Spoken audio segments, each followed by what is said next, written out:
Puji Tuhan, pagi hari ini kita bersyukur kepada Allah karena kasih setianya tetap nyata dan kasih setianya selalu baru untuk saya dan saudara. Kita boleh bernafas, bangun dengan tubuh yang sehat dan kuat, semua karena anugerah Tuhan. Mari kita akan berdoa bersama-sama. Bapa yang baik, kami bersyukur saat pagi hari ini karena anugerah-Mu masih boleh kami nikmati hingga pagi hari ini ya Tuhan. Kami boleh bangun dengan tubuh yang sehat dan kuat. Kami boleh ada sebagaimana kami ada, semua karena anugerah Allah. Sebentar Tuhan, kami mau membuka hati buat firman Allah.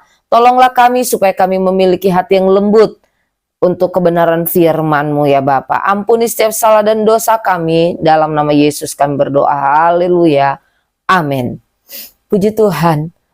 Pagi hari ini kita akan melihat satu renungan firman Tuhan yang saya beri judul, jangan menunggu kesempatan besar. Sekali lagi, jangan menunggu kesempatan besar. Kita akan membaca di dalam Lukas 16 ayatnya yang ke-10, firman Allah berkata demikian. Barang siapa setia dalam perkara-perkara kecil, ia setia juga dalam perkara-perkara besar. Dan barang siapa tidak benar dalam perkara-perkara kecil, ia tidak benar juga dalam perkara-perkara besar. Amin. Seringkali Bapak Ibu yang dikasih Tuhan, kita itu menunggu ada kesempatan besar, ada panggung yang besar, ada kedudukan, jabatan yang bagus, diberkati dengan limpah, baru kemudian kita mau melakukan sesuatu dan kita mau setia. Tetapi firman Tuhan pagi hari ini mengajarkan ada satu prinsip rohani yang sederhana untuk saya dan saudara, yaitu mulailah, setialah dalam perkara-perkara yang kecil. Beberapa hal yang akan kita lihat pagi hari ini lewat kebenaran firman Allah. Yang pertama, kesetiaan itu adalah sebuah karakter. Dikatakan tadi dalam pembacaan kita, barang siapa setia dalam perkara-perkara kecil. Ayat ini dimulai dari setia dalam perkara kecil. Artinya apa? Setia itu bukan soal kesempatan yang besar.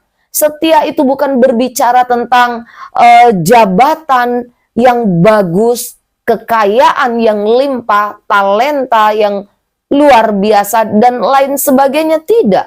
Artinya, orang yang setia seharusnya ia tidak menunggu ada orang yang mengawasinya, memantau, ya. Tidak menunggu ada orang yang memberi penghargaan, memberi hadiah, memberi imbalan, dan lain-lain sebagainya, baru kemudian melakukan sesuatu dengan setia. Tetapi orang yang setia, ia akan tetap melakukan yang benar, melakukan yang baik, sekalipun tidak ada embel-embelnya. Dan tentunya karakter seseorang itu tidak akan tiba-tiba berubah, mudah berubah saat tanggung jawab itu berubah bertambah ataupun berkurang. Itulah orang yang setia.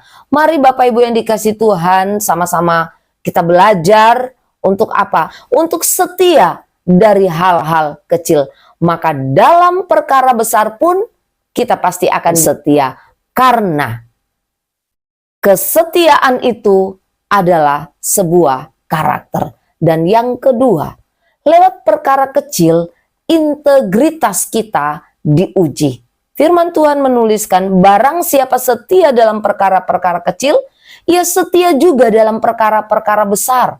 Seringkali kita menganggap sepele, kita menganggap remeh, kita menganggap tidak penting hal-hal yang kecil itu. Tetapi sadarkah kita Bapak Ibu yang dikasih Tuhan, justru lewat perkara-perkara kecil inilah integritas kita, kesetiaan kita diuji, kepercayaan kita diuji. Ya, apakah kita dapat dipercaya atau tidak? Apakah kita melakukan sesuai dengan nilai-nilai yang diajarkan atau tidak? Apakah pikiran, perkataan, dan perbuatan kita itu selaras, sejalan atau tidak? Banyak orang gagal bukan karena ia tidak pandai, ya, bukan karena ia tidak bisa, bukan karena ia tidak mampu, melainkan karena mereka seringkali menganggap sepele hal-hal yang kecil. Ingat Bapak Ibu yang dikasihi Tuhan, ya, bahwa Tuhan itu membentuk saya dan saudara lewat sebuah proses. Dan proses itu seringkali tidak terlihat dan nampaknya hanya sederhana saja, ya. Bukan pada momen atau bukan pada kesempatan besar dan wah yang dilihat oleh orang banyak, ya. Untuk apa? Untuk setia. Jangan kita menunggu kesempatan yang besar, ya. Dilihat orang banyak, ada yang memberi penghargaan, baru kita mulai setia. Amin. Mari kita berdoa. Bapak yang baik, terima kasih buat firman-Mu yang boleh mengingatkan kami Tuhan untuk kami tidak memandang rendah perkara-perkara yang kecil, hal-hal yang sepele, karena kami tahu lewat hal itu pula Engkau Allah sedang memproses kehidupan kami. Terima kasih banyak Bapa, berikan kami kekuatan, kemampuan ya Tuhan, untuk kami dapat melakukan firman Allah ini di dalam keseharian kami, sehingga nama Allah yang dipuji dan dimuliakan. Terima kasih banyak Tuhan, kami menyerahkan seluruh hidup kami dalam tangan Tuhan. Ampuni setiap salah dan dosa kami. Dalam nama Yesus kami berdoa, haleluya, amin. Puji Tuhan, selamat pagi dan Tuhan memberkati kita semua.